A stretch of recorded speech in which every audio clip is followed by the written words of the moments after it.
नमस्कार. आपल्या सगळ्यांचे महाराष्ट्र सोशल न्यूज चॅनलमध्ये हार्दिक स्वागत. चला वळूयात एका नवीन बातमीकडे. आजची बातमी. धुळे तालुक्यातील आनंदखेडा येथे श्री आनंदादेवी यात्रा उत्सवाला उत्साहात सुरुवात झाली असून आज सकाळपासून भाविकांनी देवीच्या दर्शनासाठी मोठी गर्दी केली होती. यावेळेस काही भाविकांनी नवस मागितले तर काही भाविकांनी आपले नवस पूर्ण झाल्याने नवसपूर्ती केली.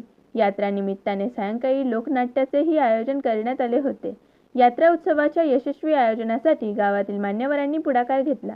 माजी सरपंच मनीषा अहिरे, तुळशीदास अहिरे, देवेंद्र भांबरे, प्रसाद जोशी, डोंगर नवसावे, खंडू गवते, मनोज गवते, गणेश भांबरे, रोहिदास कदम, भटू पाटील, अशोक भांबरे, अशोक जिरे, भाऊसाहेब पाटील, नंदलाल चौधरी, किरण गवते, हर्षल गवते, भाऊसाहेब वाघ, देवेंद्र नवसारे, भैया नवसारे, अशोक नवसारे, सतीश अमृतसागर आदींनी सहकार्य केले. आज या ठिकाणी भव्य दिव्य असं या ठिकाणी मोठा ध्वज त्या आनंददेवीचा काढण्यात आला.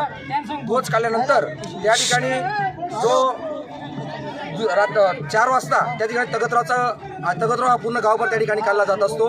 तगतराव झाल्यानंतर रात्री महाप्रसादाचं आयोजन या ठिकाणी करण्यात येत असतं. तसेच उद्या दिनांक 24/3/2026 रोजी भव्य असं कुस्तींचं सुद्धा या ठिकाणी आयोजन करण्यात येतं. तसंच आनंदखेड्यातील जे आजूबाजूचे खेडे आहेत, पंचकृषीतील आनंदखेडा असेल, सुत्रेपाडा असेल, बोताणे, उडाणे तसंच कुसुंबा या गावातील बरेच भाविक या ठिकाणी आनंदाच्या श्रद्धेस्थानी त्या ठिकाणी भाविक येत असतात.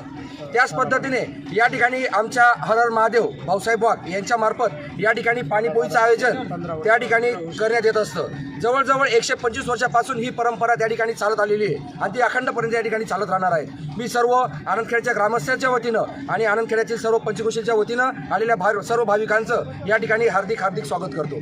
बातमी आवडल्यास चॅनलला लाईक व सबस्क्राईब करा व दररोज अशा नवनवीन बातम्या पाहण्यासाठी चॅनलला फॉलो करा. धन्यवाद.